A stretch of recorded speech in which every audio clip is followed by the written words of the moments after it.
I've been on this journey for 30 years, and I feel like all the work that I've done for the past 30 years, and you know, kind of the grandma of sports nutrition, it has led me to this moment in my life. I'm doing something I never expected to be doing. I'm in the world of industry rather than sort of consulting and academics. Lots of things have led me to this, and today is going to be a real speed journey, because I could talk all day on this topic, and we don't have all day because there's too much other good stuff that we have to jam into a day and a half. So it's going to be a very rapid pace. My goal is that I know that everyone in this room doesn't have the background that I have, but everyone, because you're here, is interested in good, solid, sound information. And so once you hear this, well, you know it, but our goal at the summit is that you are here because you are influencers, as Molly was saying. And I want to give you your talking points. Okay, here's the nugget of information. This is how you can now translate this to the next person. And so we're going to go through very fast. Some things are going to be, here's the real science, and charts and graphs very quickly so you have a visual in your mind. There's not going to be a test. Nobody's going to quiz you about this, but it's so that you feel you've got some grounding, because this is an emotional topic. It has left the world of science and evidence and has grown into evangelism and faith and some kind of religious zealotry, rather than what is the science and what is the evidence. So I want you to have all of the bits of information that you need at your fingertips to transfer this to the people that you influence. So in a few sentences, my journey has been in the sports nutrition world for my entire career. Prior to that, much prior, I was a pre-Title IX girl. I went into modern dance. I danced at the Graham Studio in New York City. I had an inquiring mind, and I decided to go to college. I thought I wanted to be in health, and so I wanted to go to medical school. And then I realized that I was actually more interested in health than treating disease, and I fortunately was rerouted by a mentor into the Department of Nutrition at Case Western Reserve University. This was in the late 70s. So the term sports nutrition had not even been coined yet. And I went in and said, I want to study nutrition and exercise, and they said, there's really no such thing. And I said, well, I know that at Berkeley and at Columbia University, they're doing some stuff with this. And they said, well, okay, we've got the Cleveland Clinic down the street. You can design your own program. I got my master's degree. I became a registered dietitian. I came back and I immediately went into a program that I designed for a PhD in nutrition and human performance that Cass was referring to, which was I saw everyone studying jogging and running and a little bit of cycling, and there wasn't one shred of evidence on how do you build muscle. What are the nutritional requirements of muscle building?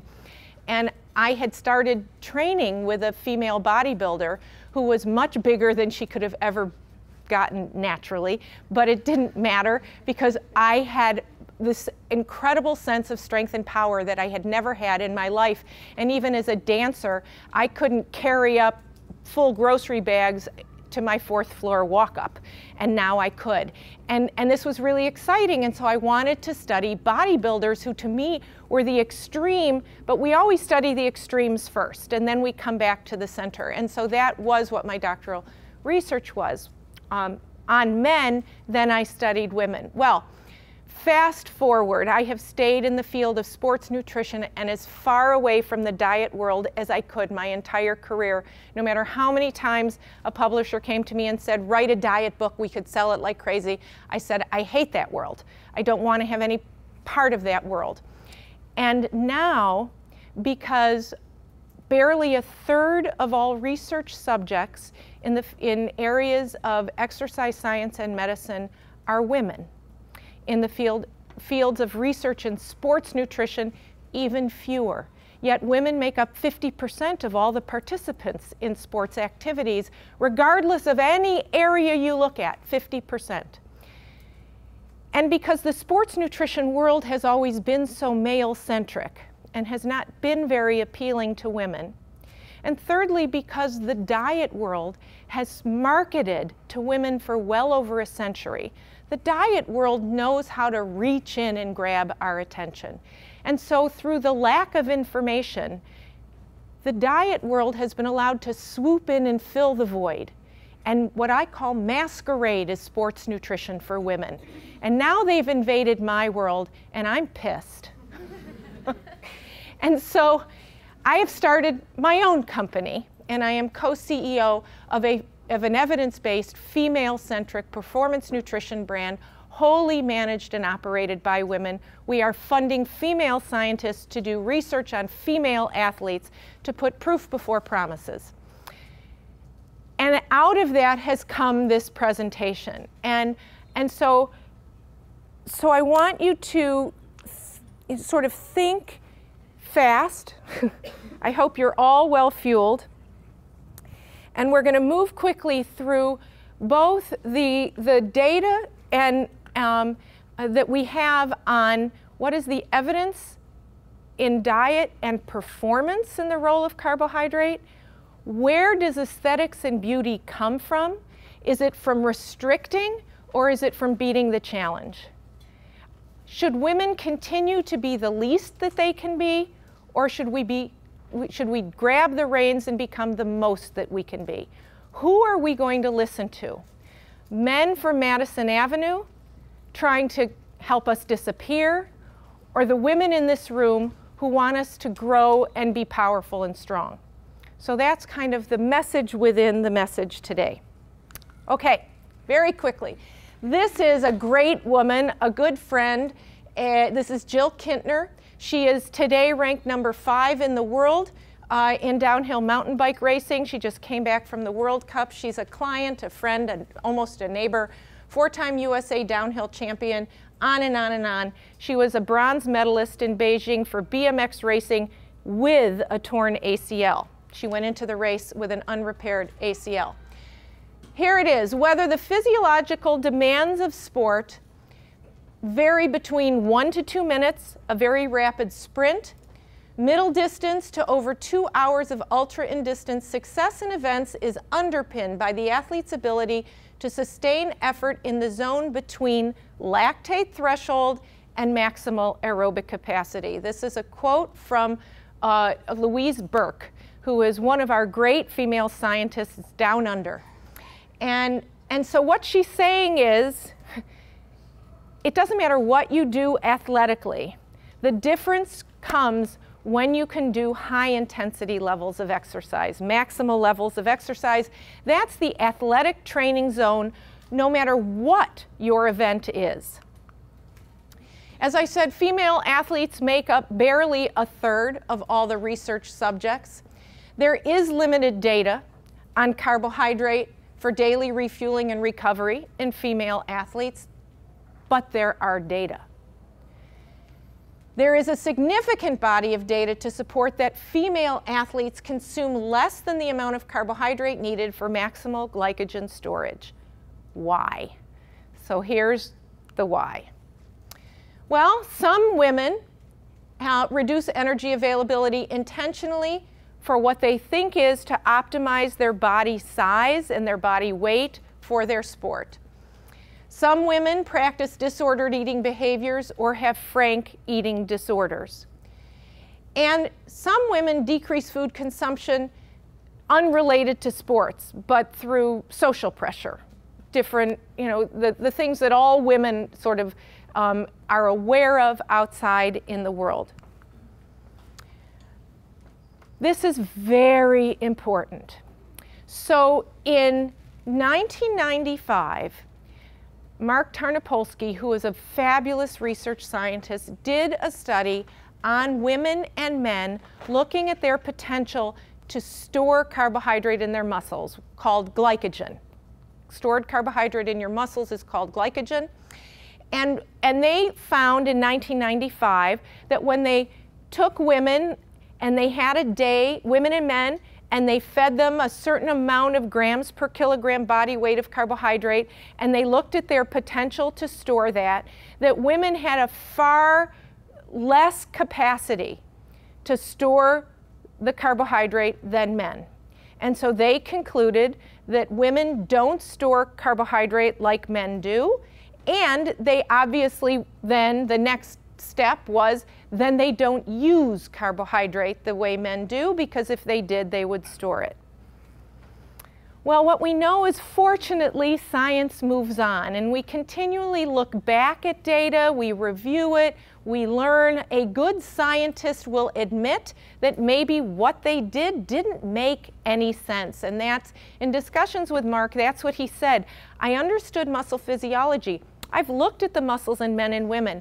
I understand the hormone differences, but at high intensity levels of exercise, the hormones don't play that kind of role. This never made any sense to me. So he went back and he looked at his data.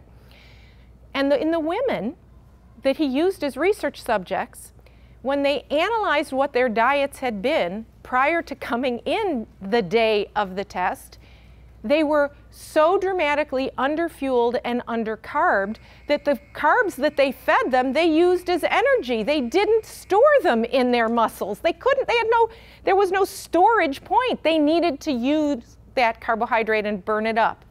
So he redid the study, and he made sure that this time in 2001, and Dr. James did the same thing. They made sure that the women were well fueled and well carbed, fully fueled when they came in to do the study, just like the men. And when they fed them 12 grams of carbohydrate per kilogram body weight, they could store glycogen equally as well as the men. And the further data that has come out is that the early data is that at high intensity levels of exercise, women also burn carbs just like men.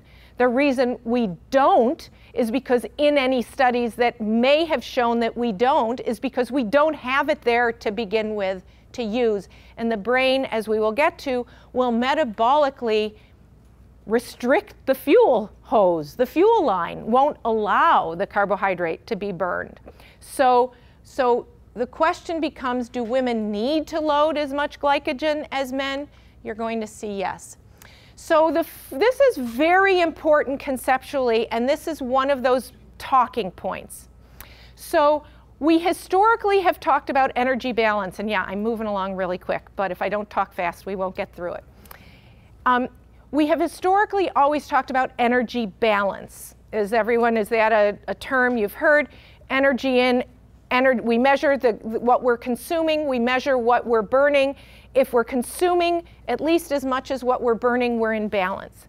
The problem is, in women in particular, or in anyone who is underfueled, and we're going to talk a little more specifically about metabolic processes and the brain, but the brain will restrict how much fuel you have available, and it will narrow the fuel usage for what we think of as voluntary activities of the body: immune system, reproductive, all the other systems of the body that keep us healthy and strong.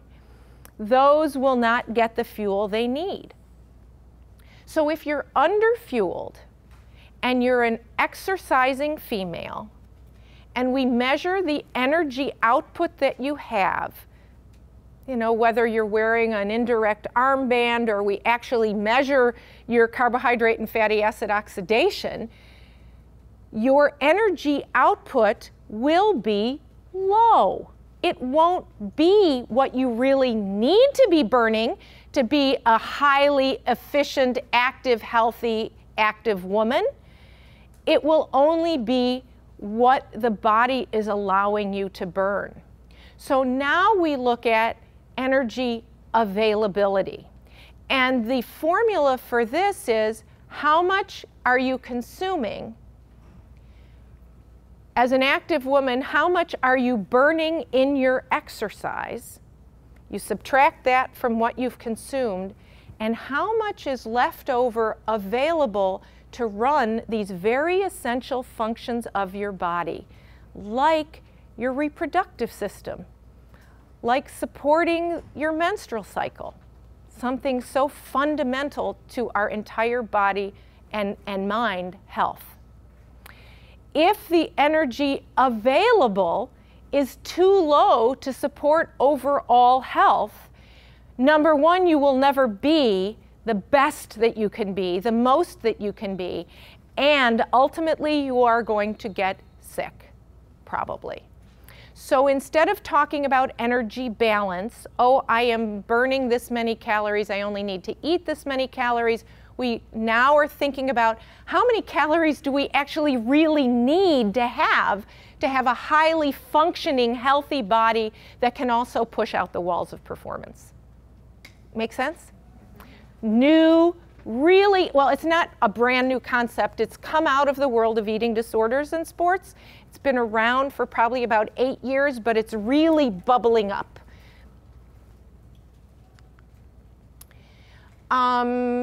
Here we go. We just talked about that. So, when a woman is under fueling, and we think she's eating enough calories because we're figuring out on energy balance rather than energy availability, and you say, well, what is her percent carbohydrate consumption compared to her whole diet? Maybe she's eating 50% of her calories as carbohydrates. But if her total calorie intake is too low, her carbohydrate intake looks falsely high, right? Because we're just using percent of calories. So we really need to get away from this very gross, possibly misleading idea of percentage of total calories from our macronutrients, from fat, from protein, and from carbohydrate. And from the beginning of when I started writing, the science of sports nutrition amongst the field, my colleagues, Cass, all of us, we always talk about grams per kilogram or grams per pound of body weight. We can even talk about grams per pound of lean body mass, but most people don't really know that. So we always translate it back to total body weight. And looking at what are your needs based on your body, not some percentage of total calories where you may not actually know what your total calories are. But if you use your body as the baseline for how you determine how much protein do I need, how much carbohydrate do I need, we can even give you some broad estimates of the calories that you need based on the athletic endeavors that you have, the weight of your body, what your age is. You can do a rough calculation and figure out what your caloric need is for energy availability. And so under those circumstances, over the years, again, this is how research was done with highly underfueled, undercarbed women, looking at percentage rather than grams per kilogram or grams per pound of body weight. And as I said, when the women were fully fueled, clearly our muscle physiology and metabolism are likely similar to men during high-intensity training and competition. Unfortunately, barely a handful of studies have examined the metabolic needs of fully fueled female athletes. That's what we hope to change. So, with the assumption, because I can't present data on women to you, but with the assumption, a very evidence-based assumption, that at the high-intensity levels of exercise, female muscle physiology is the same as men, then let's look at the data of what we need when we talk about carbohydrate needs. And I'm just going to see if I can make this a little bigger. Carbohydrate needs and our exercise. Okay, so when we're doing light intensity exercise, I think, let's see if this gives me, yeah, there we go. So light intensity exercise, this is like mall walking, right? Window shopping. Who cares if you have carbohydrate on board? Very little. Moderate intensity exercise, this is submaximal exercise. Now I want you to remember that. We're looking here, this is submaximal exercise. Carbohydrate contributes about half of the oxidized fuel substrate. Submaximal exercise. Everyone familiar with what that feels like, that submax? Yeah, I figure you all do. Okay, high intensity exercise. Rate of perceived exertion is 7 and above, right? And we'll talk about that and how tricky that can be too. But you're at 75% of your VO2 max or higher. Carbohydrate contributes 73% of the oxidized fuel rate, and it goes up. As your intensity goes up, as you reach lactate threshold, more and more, up to 100% of your fuel utilized is carbohydrate. What does that look like? Here's this pretty graph. I said you'd get a graph here. And so this is muscle glycogen usage. You can see it going up. And in fact, the fat usage goes down. Fat sources are here. It starts to go down. And you're burning more carbohydrate as the intensity goes up. Carbohydrate utilization during exercise with small muscle groups. That was large muscle groups. That's, you know, what are we doing with our lower half of our body? But what about small muscle groups? Well, actually the same data, and interestingly enough, progressive increase in carbohydrate oxidation, yet no decline in total fat oxidation. So the total carbohydrate goes up, and this is, you can see it on the sides here. Here is carbohydrate and fat at 25% of VO2 max. Here's carbohydrate and fat at 65, so it's a slightly higher intensity, still submax. And here is your carbohydrate utilization and fat at your maximal intensity. Now, you see the carbohydrate going up, but look at how amazing this is. The fat does not go down. You burn more calories when you're in high intensity exercise using your small muscle groups. Just interesting stuff. All right. Could you train for Kona? Marnie, where are you? Yeah. Ultraman, or I did put Ultra Woman. So this is actually Slater Fletcher, came in number 3 at 2011 at Kona Ultraman.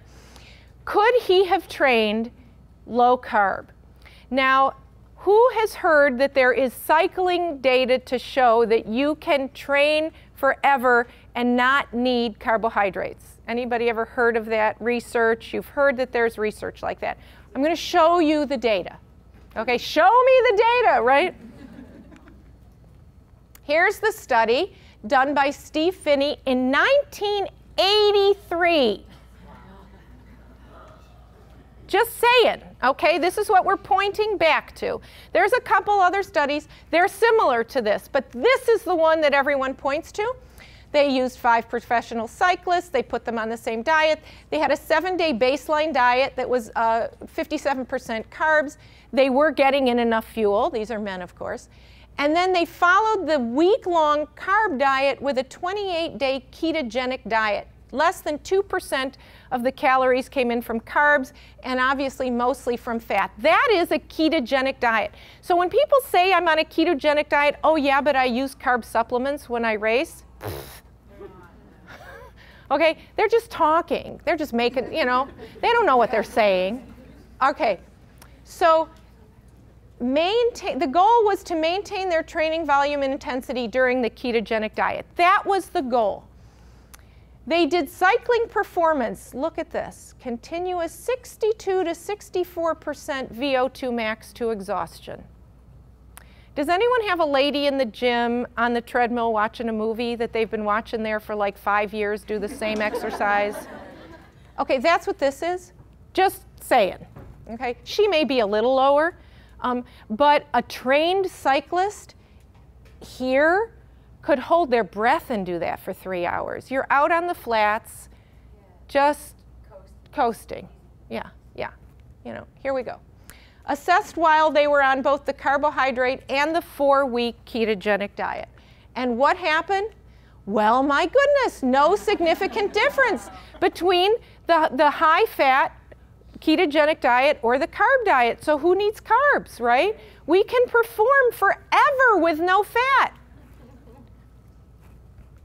I don't know, you know, if I could win Kona Ultraman, but I certainly couldn't do it training at that level. Okay, what was not reported in the study, first of all? I find it fascinating. There was a conversation between a world-renowned scientist in carbohydrate metabolism, Dr. George Brooks, in 2012 with Dr. Steve Phinney. And in the study, they reported the guys, you know, everything was fine. They continued their training. They had their same training volumes. Nothing changed. They were good on a ketogenic diet. Except when he talked to Dr. George Brooks in 2012, 30 years later, the cyclists experienced an impaired ability to perform hill climbs during training while on the ketogenic diet.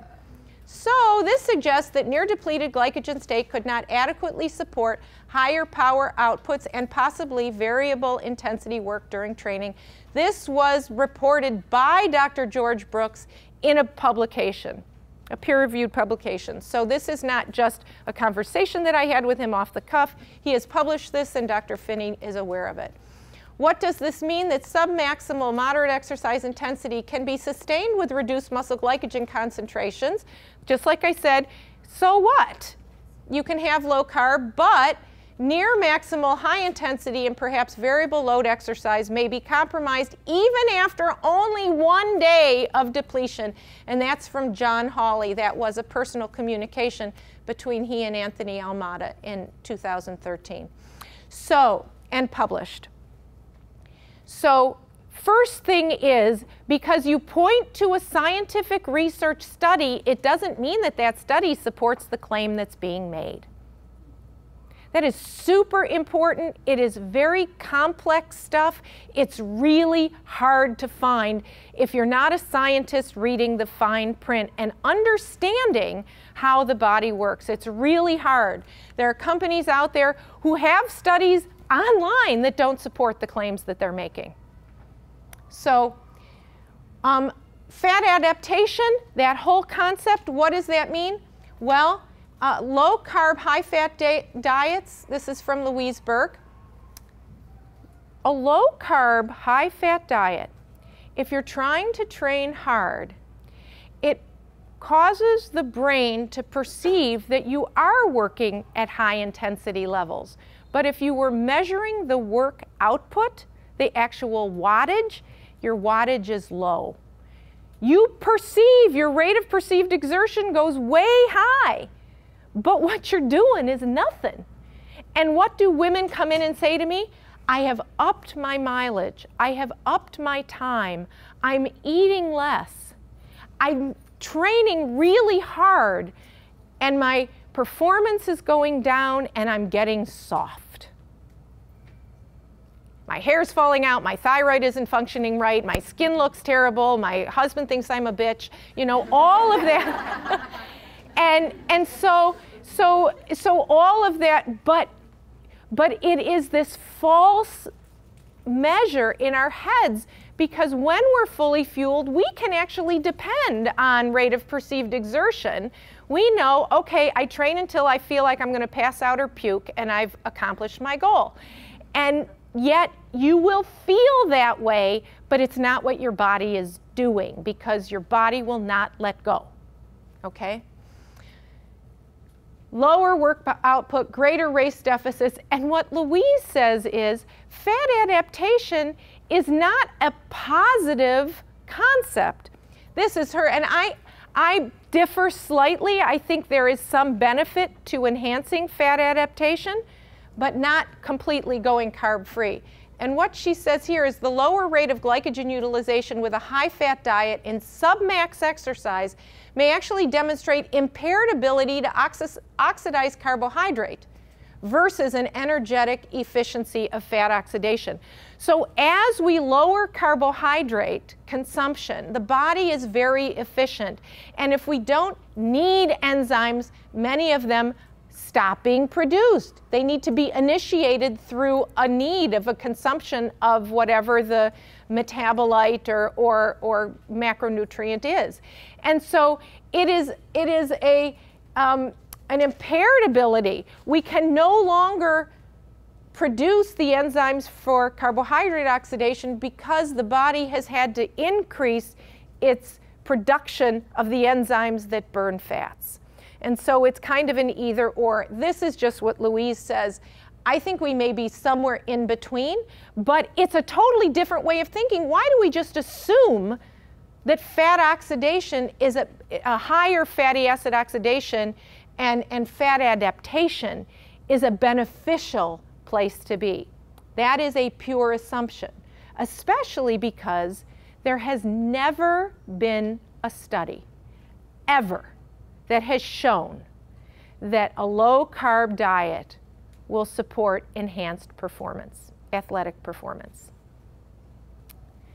Never, never, never has been a study. So let's keep going. According to Louise Burke, carbohydrate availability limits the performance of prolonged submaximal or intermittent high-intensity exercise and plays a permissive role in the performance of brief or sustained high-intensity work.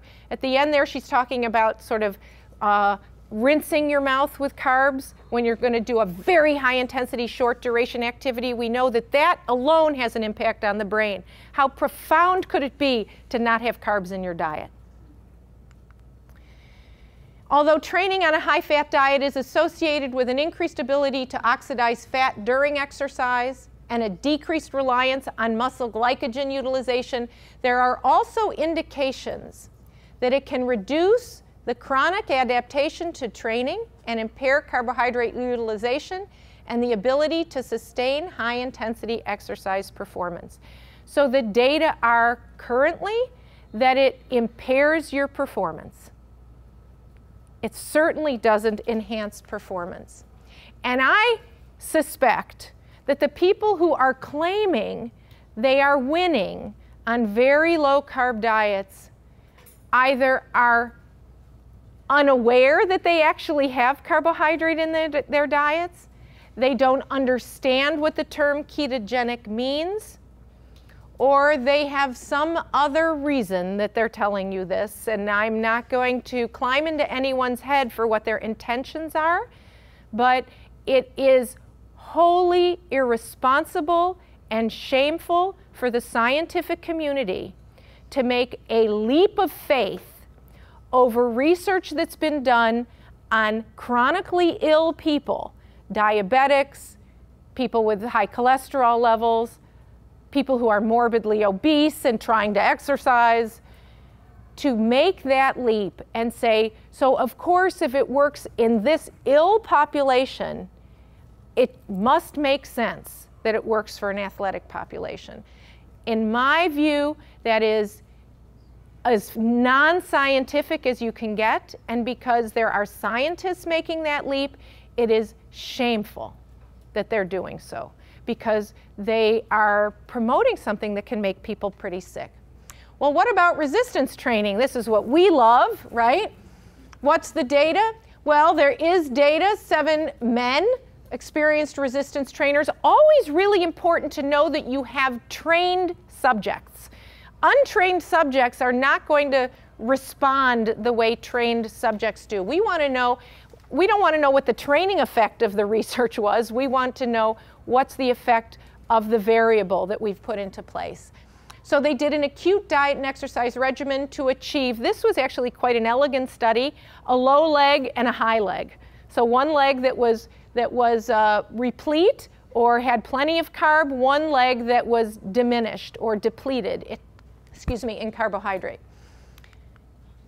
The low leg couldn't complete 5 sets of work. How did they do that? Okay, how do they do that?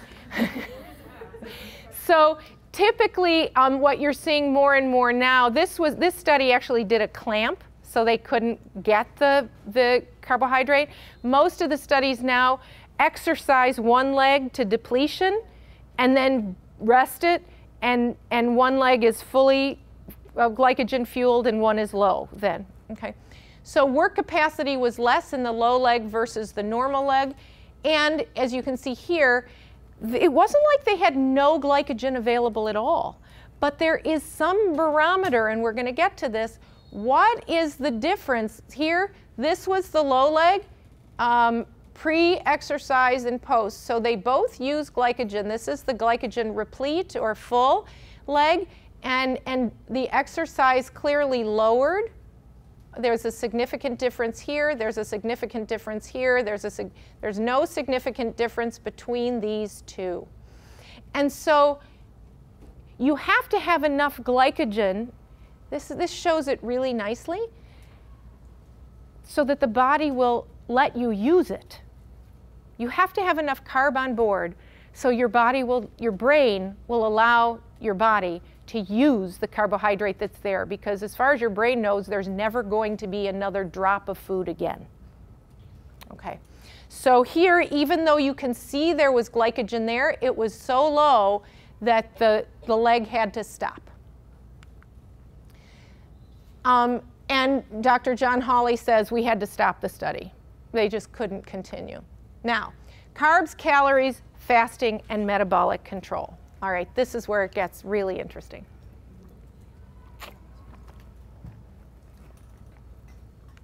Has anyone heard of the peripheral metabolic pathway? Okay, you have, you just have never heard it called that. So this is the whole messaging system of the neurotransmitters and hormones that are connected to all the cells in our body, organs. They're in our mouths, they're in our esophagus, they're in our stomach, they're in our intestines, they're in our bloodstream, they're in all our organs, in our muscle cells, constantly sending messages back to the brain and receiving messages from the brain, measuring fuel on board, fat, carbs, protein, what's available, how low is it, where is it, what's going on, and influence metabolism, weight, and appetite. So, as I said, they are in all of the structures throughout our body. The major hormones, insulin, glucagon, leptin, adiponectin, the gut hormones, the incretins, and it goes on and on. This is really, I'm going to stop and say, Dr. Emily Cooper, I am very fortunate that she is in Seattle. This is, I think, only an ebook. I'm not sure if it's published, but the Metabolic Storm. Now, Dr. Cooper started out studying really metabolic syndrome and extremely overweight people, and then these women that I am talking about, these, very low carb, where clearly something was going wrong, ended up coming to her, and she started to study them.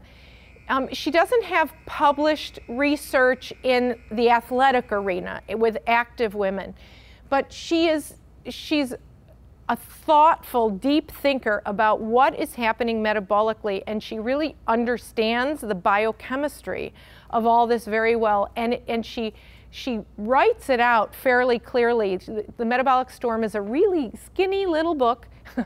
It is an ebook, and I think it's helpful she has a really good, she paints the picture of how the body talks to itself.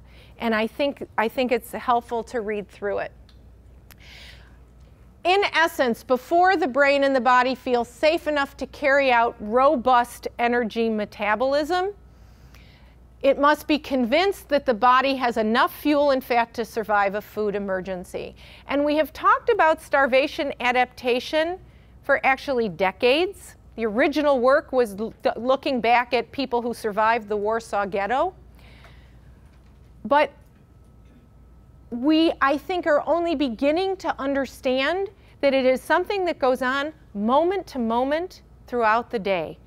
It isn't even a daily energy balance or energy availability. It's moment to moment all day long. How much deficit do you go into every minute, every 15 minutes, every hour? We don't really know where the measurement comes in, but it is this constant feedback going on between the body and the brain.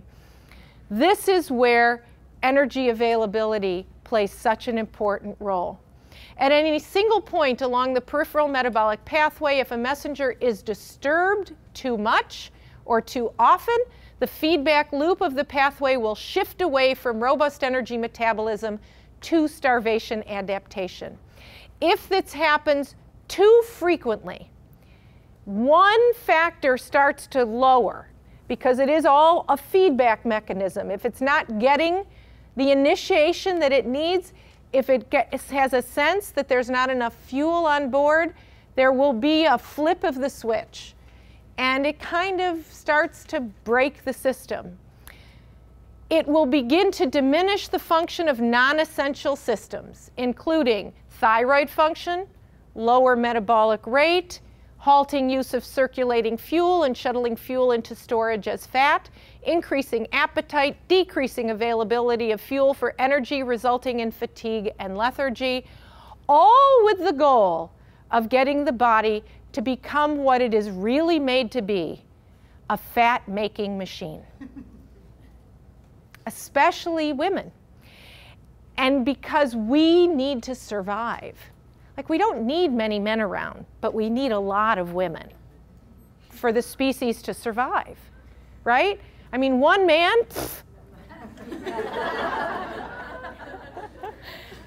we need lots of women. We don't typically give birth to more than one baby at a time. And so our survival, at the root of our most primitive survival mechanisms, is our ability to make fat, to store energy and survive. And so if the fuel goes down and the carbohydrate, because insulin is the key factor, as insulin and glucagon are a tag team to maintain normal metabolic function, cognition, mood, focus, and energy. Wonder why you're such a crab when you don't have enough carbs? This is why. It's so fundamental. Without adequate calories, carbohydrate to meet the demand for fuel, insulin is not secreted in adequate amounts. The feedback loop of the peripheral metabolic pathway is disturbed, shifting the drive from robust energy metabolism to starvation adaptation. And the minute you switch, and this can switch, as I said, it's checking in moment to moment all day long. When it switches for too long, you're stuck there.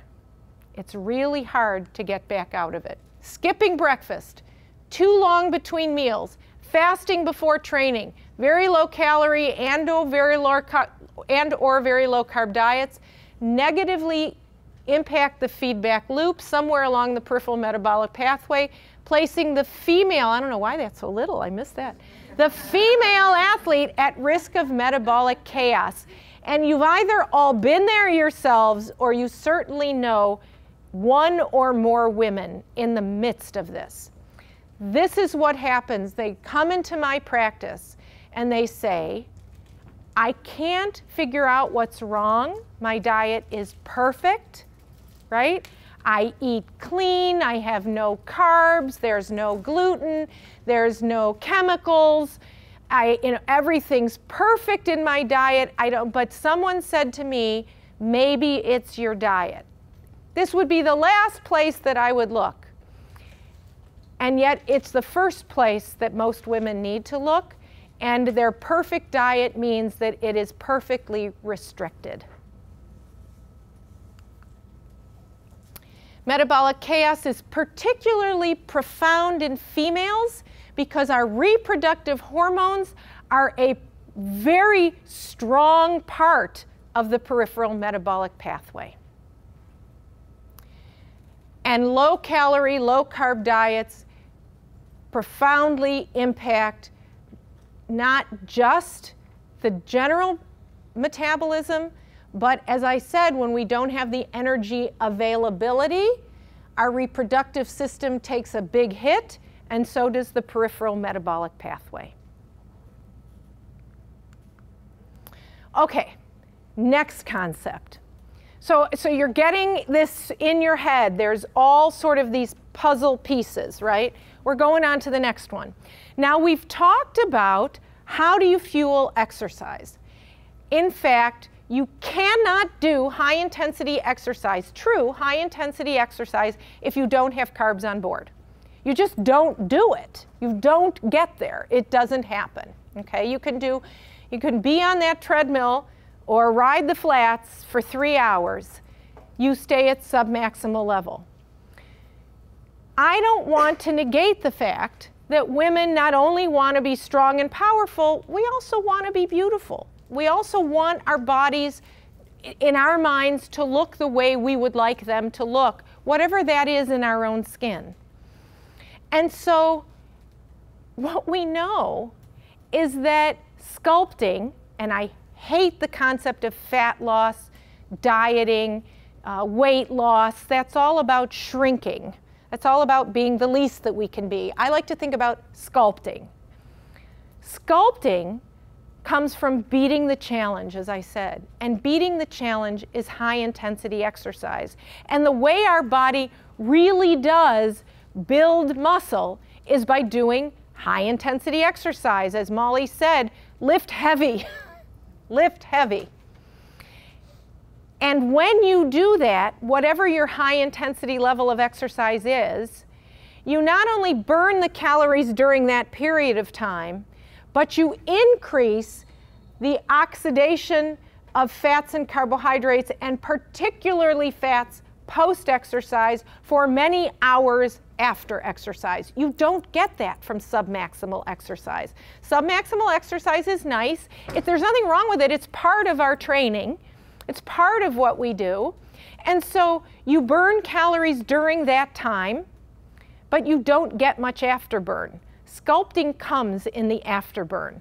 And so excess post-exercise oxygen consumption, now you know why we say EPOC instead of going through that whole thing, is greatest after high-intensity training, resistance exercise, or high-intensity interval training, and represents the recovery of energy systems post-training, because high-intensity exercise takes all of our energy systems to do, and then we have to fill those back up and recover, as well as repair the muscle.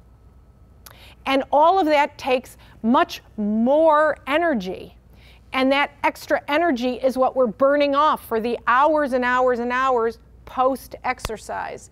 Numerous studies have shown that even though there may be caloric requirements during submax exercise, it is, I said, the high intensity levels of exercise that result in significantly greater total body fat and abdominal fat loss, and significantly less muscle loss versus submax exercise over time in men and women.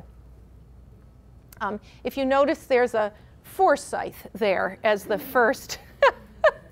Volek, Forsyth, and Kramer, 2007. Thank you, Cass. So maximal resistance exercise and HIIT require glycogen stores, optimal glycogen stores. To maintain training and sculpt an athlete, carbohydrate is absolutely essential. This is the bottom line. There is no argument, well, you know, I want my body to look a certain way, I need to be thinner, I need to be lighter, I need all of that. You don't get there without beating the challenge. Low-carb dieting will lead to muscle loss and training deficits. Thank you, Robina. So what are the carbohydrate needs of female athletes? Moderate duration, low intensity exercise, 5 to 6 grams per kilogram body weight per day. High duration, high intensity exercise, 7 to 12 grams per kilogram per day. If you're not a person that thinks in kilograms, divide by 2.2. And that will give you grams per pound per day. Is that grams per kilogram of body weight? Or Kilogram of body weight, yes. Yeah, I try to make it so that it's useful for everyone. Most people don't know what their lean body mass is. Yeah. This is from Dr. Melinda Minor. And this is kind of a consensus of what women need. Female dietary surveys show daily carbohydrate intakes of 5.7 grams per kilogram of body weight per day in endurance athletes, and even lower in non-endurance athletes. So let's just go back for a second.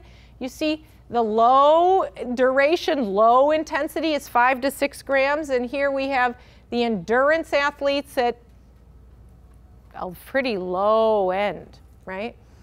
Only 3 of 12 studies of eumenorrheic and amenorrheic athletes reported carbohydrate intakes of greater than 6 grams body weight per day. And when carbohydrate intakes from food are higher, this is the tipping point, okay? Fiber intakes are significantly higher. Ad libitum, or meaning women who eat without any sort of diet restriction consumption, is lower.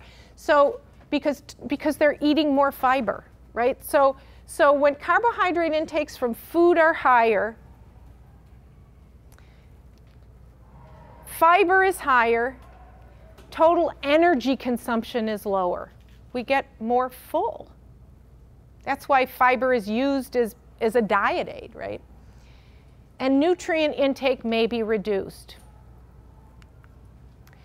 Focusing carbohydrate consumption around exercise before, during, and after provides an exogenous fuel source to the muscles and the central nervous system. So now we need to start thinking about, there's the diet, making a robust, healthy diet, and then what about fueling right around exercise? Fueling around exercise allows for the fueling of physical activity, enhancing energy availability for immune system, reproductive system, bone metabolism, etc., through the rest of the day. So we start to think of, in my practice, this is what I have done over the past half a dozen years. We think about, what's the energy required for exercise? Let's try and fuel that around exercise, and let's make the diet as robust as we can. The diet supports the whole rest of your day, okay? Fiber-free carbohydrate supplements are used to fuel training, may not diminish appetite and ad libitum feeding, or your regular appetite all day long.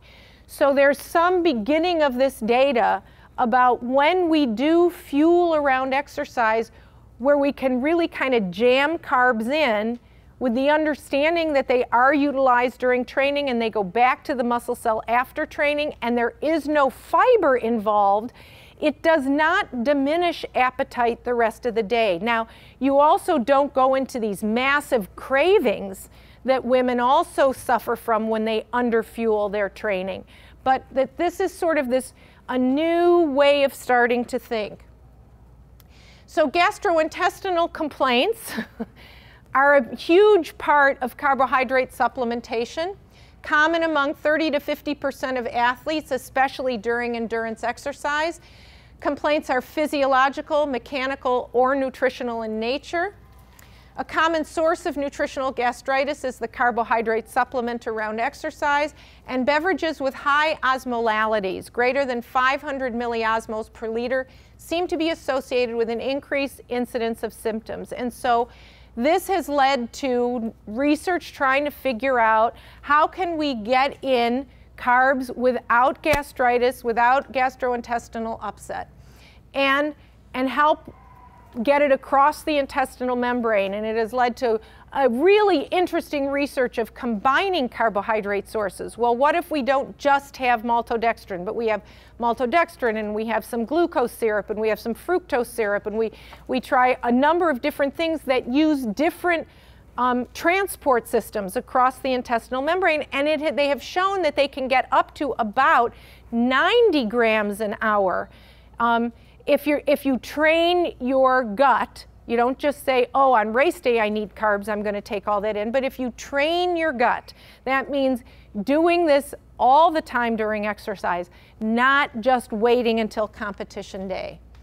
The rate-limiting step in carbohydrate oxidation is transport across the intestinal membrane.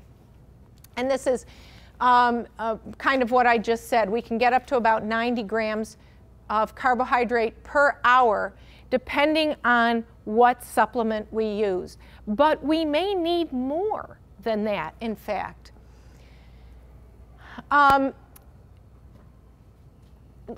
the previous slide, Louise Burke refers to a high molecular weight glucose polymer, and I'm just going to go through the data that we have on that.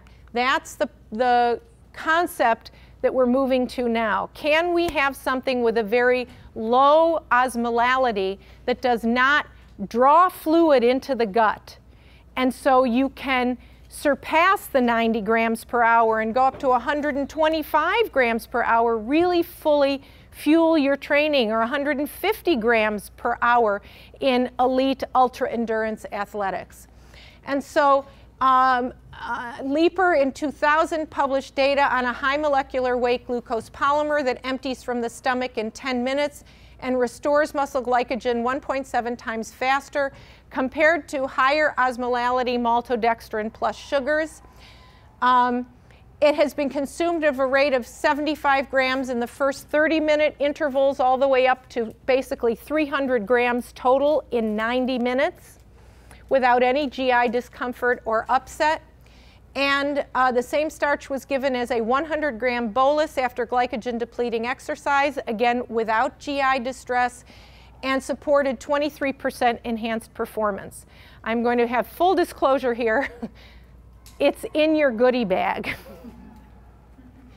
And we have just funded Dr. Abby Smith-Ryan to do the first research on women, female athletes. And so this is data on men. This is this concept of the metabolic window. So as I said, moment to moment throughout the day, there is a capturing of what's happening, and research done by Dr. Dan Benardot a number of years ago that seems to be really good data, and I have used for years, is that when we underfuel by 300 calories total, but also we should be looking throughout the day at calorie deficits, we can get a better sort of, if we're looking for fat loss, if you're looking to sculpt, you get better results than by underfueling by 500 calories a day. 500 calories a day impacts the peripheral metabolic pathway. 300 calories a day, you kind of fake it out. So you can slightly underfuel.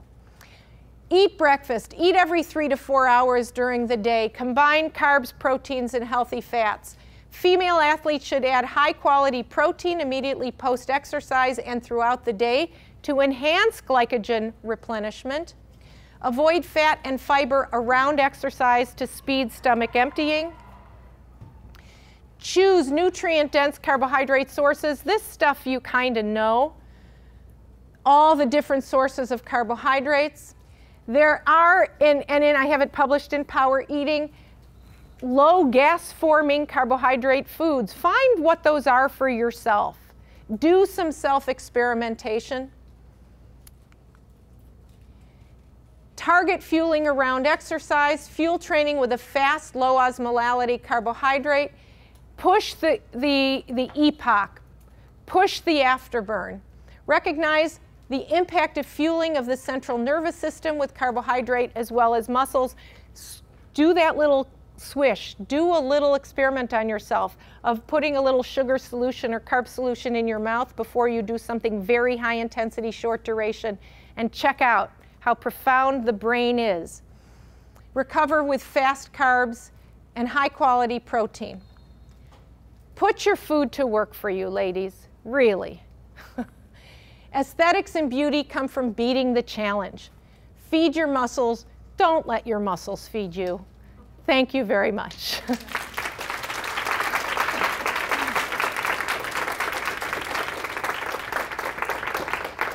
So I don't know if we have time for questions, or we do have time? Oh, good. Yes. I'm very curious about what you're talking about because for many reasons. But one is that I've been experimenting with intermittent fasting. I know that that's quite contentious. And from what I'm reading is that women don't respond to intermittent fasting as well as men do. There's been a lot of, Chris Scott Dixon did a write-up about it. So is this, I guess this is tying into what you're saying, is that because we are meant to reproduce and we have those hormones that support that the intermittent fasting messes with the whole endocrine system. Right, so the question is, what about intermittent fasting? And yeah, I mean, it just does not get us to where we want to go. If this is what, I am a where the rubber meets the road person. And so if a bride comes to me and says, I got 2 weeks and my dress isn't fitting, you know, what? Find the alteration person is the perfect answer. If, you know, we want to, if she says, I just need to drop 5 pounds, we may do a little bit of that, but I will be like jumping up and down and screaming and yelling, do not do this for any longer than 2 weeks ever. And don't do it again. But really, there's no positive outcome. If we care about performance and we care about sustaining the way we look and feel, then where does fasting fit in? I mean, it's not part of the best care of this body. And so I would argue that there isn't great data on men either.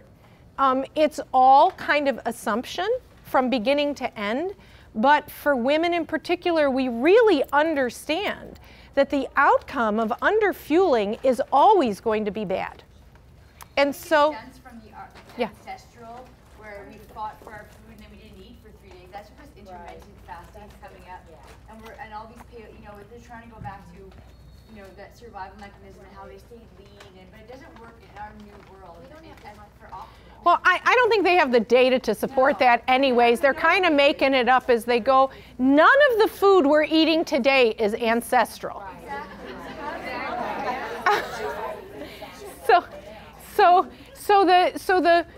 But I doubt that they didn't eat for, you know, I mean, we survived, and in fact, I don't want to go back to the 4'8" woman. We don't want to survive. You know, right? Right? I mean, that was no picnic and die at 32 after you know, I mean, so we're trying to push out the walls of life, performance, high quality. The data are so, why not go with the evidence at hand instead of making it up as we go? And that's really, for me, the driver. Yeah. I've seen a lot of conflicting studies about the window of when you should eat post-exercise. Some say, you know, within 30 minutes, and I've seen other studies that say that doesn't matter. So what's your opinion on that? Well, so sometimes the ivory tower perpetuates itself. And so, having been there, when it comes to reality and talking about women, what are our lives like? So if we are in our exercise mode, that's our, hopefully, take care of myself bubble. So immediately, if I'm prepared right when I finish my training, if I have my shake or whatever I'm using for recovery, and typically liquid is fast and easy, the goal is as fast back to the muscle as possible. In fact, what you use before is also helping you recover. So recovery nutrition is before, during, and after. So we're in that bubble, and I take it right away. But if I don't take it right away, it could be 5 hours before I'm going to eat again. And we know that's not helpful. Not only are you now wholly catabolic, have you allowed for the damage to continue chugging along, but also you're into your day where you're not feeling well, you're not functioning well, and you will get an out of control appetite. And you may not make the healthiest, best choices. So the ideal time is not just where it looks like ideal in a test tube. It's also where is it ideal in reality. And so I think there is, it is a little bit argued that 30-minute window, is it really only 30 minutes? That's kind of irrelevant in the end. We know you got to have something to recover. If you don't recover, you will be catabolic and not anabolic, and the goal is to be as anabolic as you can be all along the way. And so faster is better. Put down your weight, pick up your shake, done. Then go eat a really good meal. So you talked about this peripheral metabolic pathway and the connection between the brain and the body. And I'm wondering if you've ever seen these studies about getting regular chiropractic adjustments and how that can help that pathway be truly cleared so the nerves can get out and help that pathway function better. I'm going to say I have not been in the chiropractic literature. I have never ever seen any real studies on that. I have no idea. If there are, I would love to see them. But this is fairly nutritional, right? And it's hard to imagine that that a chiropractic adjustment would affect this. I can see other, certainly central nervous system stuff being affected, but this metabolic pathway, probably not. This is really talking about, there's tons of things that affect this, certainly stress. Tons of things affect the peripheral metabolic pathway. Nutrition is profound, and if it was available, if there was data available, I'd love to see it on chiropractic. Yeah. First of all, I think I'm in love. I love you. Thank you. Can we get this? Yeah. Yeah. And then the other really quick thing is, I've read studies, and I don't know who did the studies, that the epoch for men is extended compared to women, and that our window of recovery is a lot shorter. We don't have the afterburn for 2 to 4 hours. You must have heard. So yeah, we don't have the data to say, but my suspicion is that those women are underfueled going into the exercise. There should be no reason why, if we're doing equivalent bouts and levels of exercise and we are fully fueled. Now there is data up to 2 hours, and Abby's going to do some more work for us with the study that hopefully, we know it's going to be done. I'm hoping by June we've got real data. And then Dr. Michelle Alencar out in California is going to do a much deeper dive into metabolic issues, and hopefully maybe a 6-hour or an 8-hour, probably 6-hour measure post-exercise with elite athletes doing high-intensity exercise and that are well-fueled, right? So it's time that we have this data, and that's kind of my goal.